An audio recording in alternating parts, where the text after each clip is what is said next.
Hey ninjas, welcome back. Today I've got an amazing special guest. We've got Tiffany here from your travel series online store. And guys, Tiffany has built her business completely from scratch, from 0 to 7 figures and beyond. And she has been extremely successful with her online store. And today she is sharing with us her story, all of the stuff that she did really well and how she grew the whole business. Welcome, Tiffany. So amazing to have you here. Thank you for having me too. It's amazing to be here. So Tiffany, tell us a little bit about your online store. So I've seen your jewelry, I've seen how premium it is, and you've got a couple of brands. So tell us a little bit more about what is it that you actually have? What is your business? So I own two jewelry e-commerce brands, both selling jewelry. One's called the Traveler Series, which is my main baby, and we sell lifestyle accompaniment jewelry, if you may. So things like alphabet necklaces, birthstone necklaces, just really personalized jewelry. And then I have my second brand, Tiffany Juliet Studio, also selling jewelry, but caters to bridal clientele. So think pearls, clean, minimalist designs, very elevated. And yeah, those are my two babies. Amazing. I totally love it. And you know, the thing is that so many entrepreneurs I speak to, they set up a business and straight away all of the ideas that they have, they are like trying to cramp it into one store. And you somehow knew straight away that although both of these brands are jewelry, you decided straight away from the beginning that these are actually two different brands. And I just think it's such a brilliant idea. So tell us a little bit more about like what was the thinking behind it for you? Honestly, the thinking was, oh, this is starting to look messy. So Messy. Okay. yeah, so that was the main reason why we separated. And when I say messy, as in from a branding perspective, Yes. so Instagram is our main platform. I noticed as well when we were trying to curate our feed back in the time where curating an Instagram feed was still a thing. Yes. It was quite difficult to blend in the different kinds of jewelry designs to like create a persona. So then I just thought, you know what, let's just make a second brand, make life easier. In reality, it was a lot to set up, but in the big picture things, it was a lot easier then in terms of like marketing, branding, Yes. our clients, building a tone of voice, even planning our next collections. Like when we had this distinction, it became much less messier, more streamlined, and more, what's the word, directional. We have a long-term direction now because we managed to separate the two aesthetics and branding and clientele. I love it. And that means that you were kind of quite clear straight away, like, hey, who is this for and who is this not for, right? Do I understand it correctly? Yeah, pretty much. Well, it was very organic once again. So when I started the Traveler series, it really was just me loving making and designing jewelry and just putting out whatever I liked and seeing how the market responded to it. It Yes. did respond very well. And yeah, this is where I saw the two major clients that we had. And that's also why I thought, let's give them their own space. Yes. That's amazing. And the second brand, so one of them is called the Travel Series. And the necklace, the beautiful necklace that you're wearing, is that from the Travel Series? It will be. So everything I'm wearing right now, it's a new collection that's going to drop next year. So yes, everything I'm wearing today was just finished actually last night. Yeah, it's coming out next year. And tell me a little bit more about like what drove you to start your own business. Like, have you always been designing jewelry, or did you have a different career, or what's the story?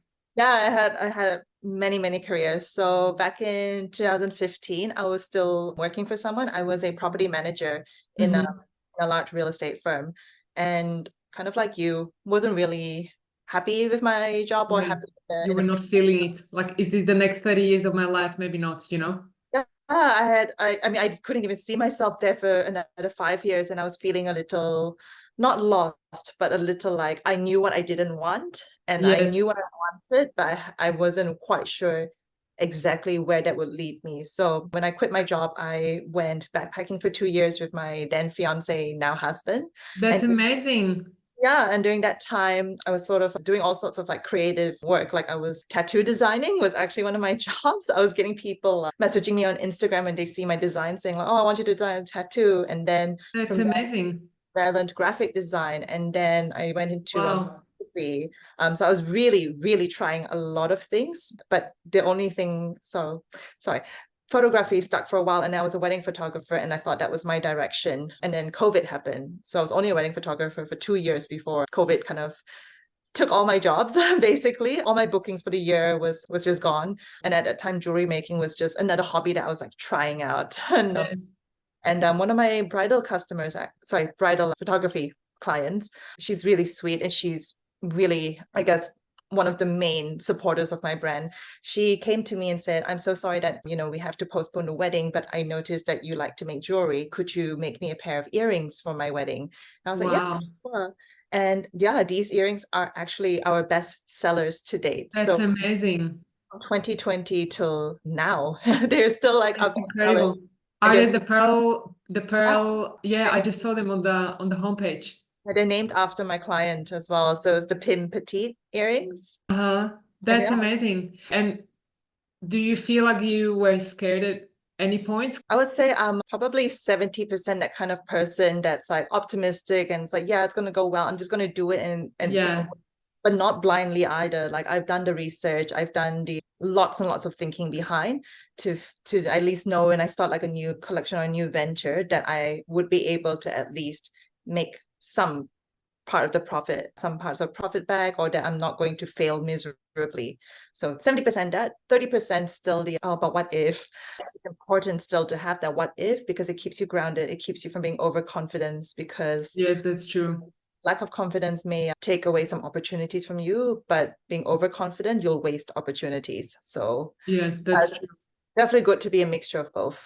And you also mentioned when we were chatting earlier that you've always been investing in yourself too, right? And going to educate yourself and buying different courses and entering masterminds. And the reason why I'm asking is because some entrepreneurs, when they first start their online store, then maybe they see investing in themselves as an expense, because it does take money to open a Shopify store, buy all of the pieces that you're going to make your products from, manufacture that, store that, market it, right? That costs money. Like a lot of people think that visitors to your store will just naturally come, but you actually have to spend money on marketing and branding. And then on top of that, there is the educational piece. And so I find that some business owners find that educational piece as like an expense or not an investment. So how did you go on about this? Like, were some things natural, or what did you have to learn? Well, my mindset is, if you're the one starting the business, you are the one that's basically responsible for the business. So if the person responsible does not have the right education, how can they lead and grow the business? So why let myself be a bottleneck due to lack of education? Yeah, that makes sense. Yeah. And we've been investing a lot into our education too. But it's interesting because at the beginning, I also didn't realize all of those years ago how much you've got to educate yourself. Like, for example, how much there is to Instagram and to Instagram stories and then TikTok and Facebook and all of these different platforms. I used to think all those years ago that you just like, oh yeah, whatever, you just outsource the content and somebody makes the content for you and it's just going to run on autopilot. But in reality, there is so much more to that. Yeah, if it was that easy, anyone could do it. Yes, exactly. And tell me a little bit more like about the volumes. How many orders do you guys get these days? Depends on the season. So in the low season, it can be up to 500 orders. And then in the high season. Per month? Sorry? Per month? Per month, yes. Per month. Okay. In a quieter season, it's 500 orders per month. And our biggest season was 900 plus a month. So you can see why we can't do the making in-house anymore. We have to bulk order our designs. And also it says 500 or 900 orders, but that's not counting the items. Some orders would have like one item, some would have up to 5-10 items. So yes. A lot of making to do. Yes. And how many orders were you getting per month when you were still doing this yourself? Oh, not that many, probably 50 to 60 a month. Wow, but it's still a lot. Yeah, but it was also my only job. And when I say my only job, I was actually working more than a full-time job. I'll wake up in the morning and of course. go all the way till midnight. Yeah, But people don't realize this is more than a normal job. Yeah. and it's so normal for everyone in their first stage of business because you're so fueled by like the drive, the potential, Exactly. because this is your own thing. So how do you record your shorts? What is your method? Oh yeah, so I also love buying props. So Okay. this is like our main area where we do most of it. So I like to have sentimental but also pretty things. So I bought this from like Pottery Barn only because I liked how it looked. And that's where like most of our jewelry then gets like laid out or hung from, and we record that. I tear out pages from magazines that I use as like a vision board. But yeah, most of the lighting comes from this window, and this is our section right next to where I work. Great. And so the reels, do you do all of them yourself? Actually, no. So I used to, as I used to do everything. And one of my staff now, he's just been like promoted to like the creative marketing coordinator, but he naturally fell into that role because he was always interested in making content as well. And how many times a week do you post? About 4 times per week per brand. So that's 8 4 reels. times per week per brand on reel Yeah. or on post or combined? Oh, that's combined, but we only do reels. Like we only do video content. Videos are just like so much easier. And you also can compare it to your hand and everything. Yeah, and honestly, I love the new way of doing videos where it's like hardly any editing and stuff. Like I love Yes, this new social media level of doing videos because a lot of people want to see like natural color of things. Because a that's lot of true. people consumers are smart. They know when a photo shoot's done, the colors can be manipulated and stuff like that. So most of the time we get asked like, oh, can I see like a real photo of your Yes, item? And that's why we started doing videos and we don't ever edit the videos. Maybe we'll put like some text and stuff, but color-wise, yes. we haven't edited. I So love it. And do you do stories? Like, do you guys sell on stories? our stories are more of like how we, I guess, like share what things other than product with our customers. So I say Like things behind like, the scenes or things like that? yeah, like sometimes I'll even post my outfit for the weekend on stories. Sometimes my staff who's doing like the social media and creative content as well, he'll post like, I went on a hike this weekend, this is my view. Or we'll use stories to go like, oh, we're releasing something new, here's where you can sign up to it. So yeah, it's not, we don't sell, but but it naturally sells, if that makes sense. Yes, that Yeah, makes we sense. don't push products, but we push what the brand actually looks and behaves like, what the people behind the brand, sorry, looks and behaves, right? And That then makes sense. most people would be like, oh my God, I love what you're wearing. Like, so that's how it looks like. I'll buy it. Yeah.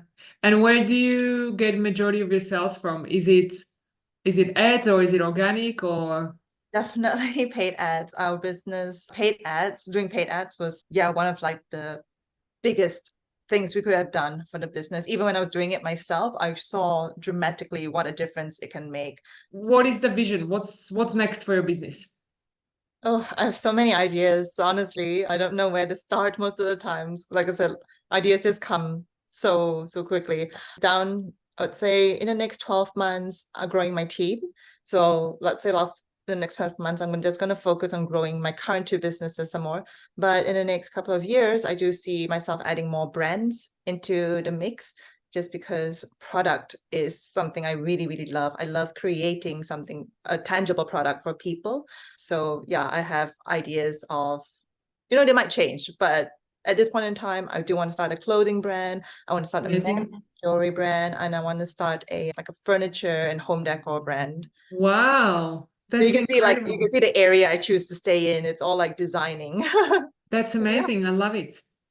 Tiffany, thank you so much for joining us today. Like my head is like, wow, this is like so much information, like such an amazing story. So guys, for the rest of you, if you are interested, the links to Tiffany's brands are below. And let's go shopping, yeah? Oh, thank you so much for having me. It's such a pleasure connecting with you and seeing your work as well. Thank you for doing what you're doing too. Thanks, Tiffany, and we'll be in touch. Take care.